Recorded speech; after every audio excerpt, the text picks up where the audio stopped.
My wife cooked this using the tap water.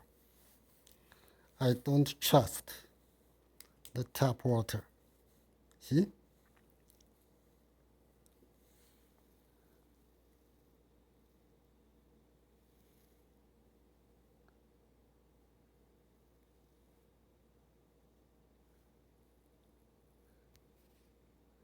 The rice grains,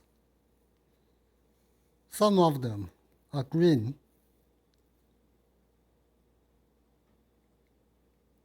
and others are purple. The purple ones are okay because it's the color coming from the beans.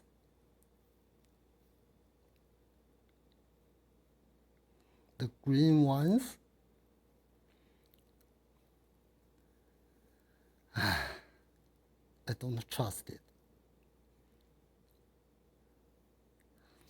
I don't drink tap water. You know what?